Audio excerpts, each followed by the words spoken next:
Hello दोस्तों, मैं आज आपको एक कहानी सुनाऊंगी जिसका शीर्षक है तीन दोस्त थे सुनहरा मुर्गा, काला बंदर, लाल अमरूद का पेड़। तो एक सुनहरा मुर्गा अपनी तरह का एक ही था, इसलिए बहुत से कसाईयों की नज़र उस पर थी। काला बंदर भी अपनी तरह का एक ही था, इसलिए बहुत से चिड़ियाघर के लोग उसे पकड़ने की कोशिश में थे। लाल अमरूद के पेड़ पर पूरे पूरे लाल लाल अमरूद लगे थे। उस जैसा कोई दूसरा पेड़ वहां पर नहीं था, इसलिए फल वालों से लेकर स्कूल के बच्चों तक को उसके अमरूदों का लालच था। पर उन तीनों ने मिलकर एक ऐसी योजना बना रखी थी, कोई भी उनका कुछ नहीं बिगाड़ पाता था। जब कोई कसाई मुर्गे को पकड़ने के लिए आता तो पेड़ उसे लुभाने के लिए दो तीन पग के अमरूद नीचे टपका देता। उन अमरूदों की खुशबू ही ऐसी थी कि कसाई पहले अमरूद चखने में लग जाते। उस बीच बंदर दो एक कच्चे अमरूद तोड़कर इस तरह उसके सिर का निशाना बनाते कि कसाई अपना होश ही भूल जाता। आखिर जब वह ऊपर की तरफ देखता तो बंदर मुर्गे की को पीठ पर बिठाए मुंह बिचकाता नजर आता। वह हार कर वहां से चलने लगता तो उसे पता चलता कि उसका थैला भी गायब है। थैला उसके औजार समेत पेड़ की सबसे ऊंची शाखा पर लटक रहा होता। साथ ही पेड़ साए साए करता उसकी हालत का मजा ले रहा होता। जब चिड़ियाघर के लोग बंदर को घेरने के लिए आते तब पेड़ उसे अपनी पत्तियों और शाखाओं में भी छिपा लेता।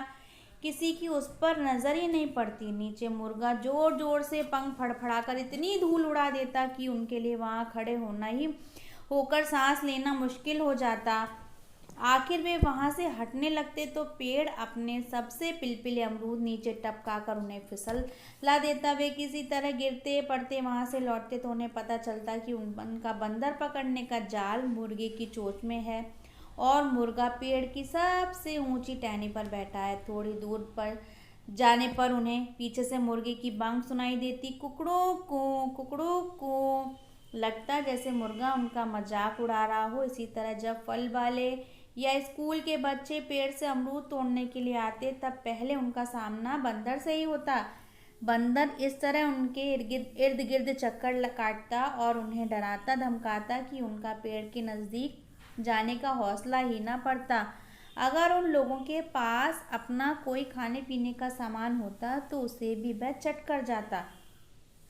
मौका लगने पर किसी के बाल नोच देता, किसी के कान अमेट देता। फिर भी वे लोग पेड़ के नज़दीक पहुंच ही जाते तो वहां उन्हें मुर्गा बेजान सा तड़पता नजर आता। मुर्गे की चोंच एक अमरूद में होती, जैसे कि अमरूद खाकर ही उसकी यह हालत हुई हो। लोग बीमारी के डर से अमरूद तोड़ने का इरादा छोड़कर वहां से लौट पड़ते और लौटते हुए यह और पता चलता कि अमरूदों के लिए जो टोकरी साथ में लेकर आए थे ना, वह बंदर के सिर पर है। और बंदर एक मस्खरे की तरह आवाजें पैदा करता पेड़ की सबसे ऊंची डाल पर बैठा टांगे हिला रहा है। इस तरह वे मजे में दिन काट रहे थे कि एक दिन खूब काली घटा घिर आई। पहले मूसलाधार वर्षा हुई, फिर ओले पड़ने लगे। जब उन तीनों ने साथ मिलकर अपना अपना बचाव कार्य करने की योजना बनाई तब इस दिन की बात नहीं सोची थी कि पेड़ अपनी जगह से परेशान था।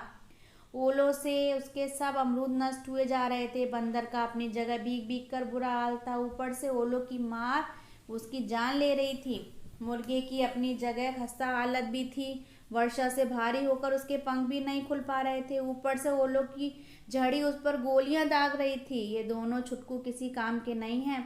पेड़ ने झल्लाकर अपने मन में ही सोचा, मैंने आज तक हर मुसीबत में इनकी जान बचाई है, पर आज मुझ पर इतनी बड़ी मुसीबत आई है तो इन्हें अपनी अपनी पड़ी है। एक बार मेरा हाल तक नहीं पूछा, मदद करना तो बहुत दूर रहा।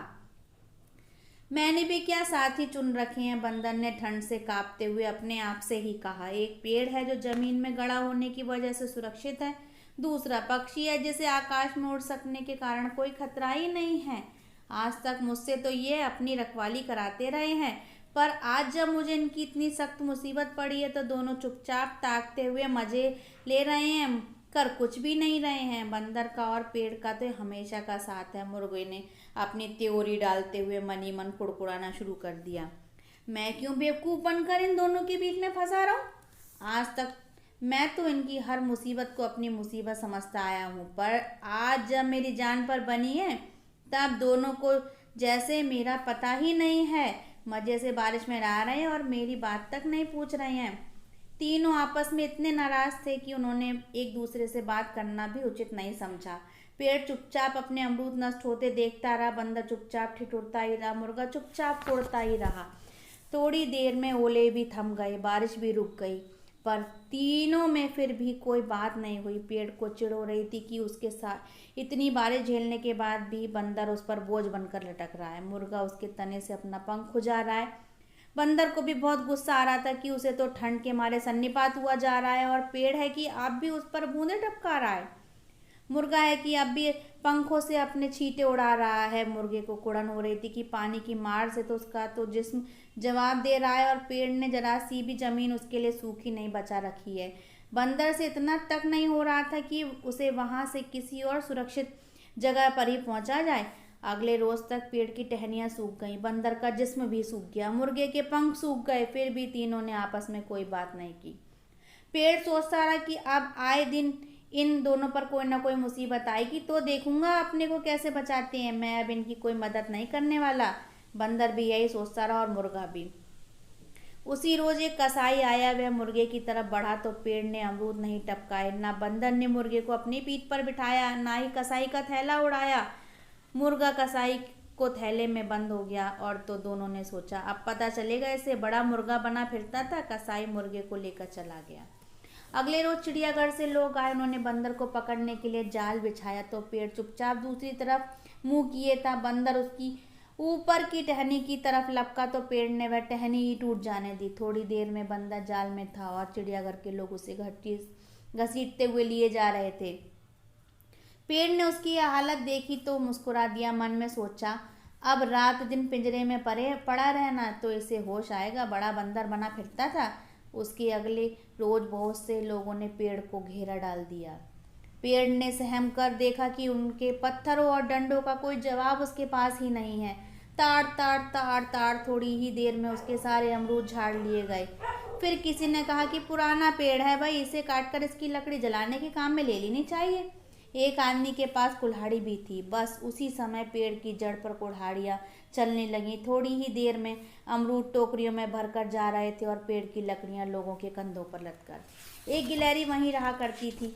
मुर्गे, बंदर और पेड़ की आपसी योजना और ताकत पर वह चकित हुआ करती थी। उसने मुर्गे और बंदर के बाद पेड़ को इस हालात में जाते देखा तो लंबी सांस के साथ मन में बोली, जा रहा है यह भी लोगों का चूल्हा जलाने। बड़े दोस्त बने फिरते थे। तो भाई कैसी लगी आपको बच्चों कहानी, बताइएगा। इस कहानी से हमें क्या शिक्षा मिलती है ये भी हमें कमेंट में बताइएगा, ज़रूर बताइए। मैं आपको बताती हूँ फिर इस कहानी से शिक्षा मिलती है कि आपस की मित्रता एवं विश्वास किस प्रकार उनकी रक्षा करते हैं दोस्तों की, तथा आपसी फूट के कारण किसी का भी कैसे भी कोई भी आपको क्या कर सकता है, आपको नुकसान पहुंचा सकता है। ठीक है, थैंक यू दोस्तों, बाय।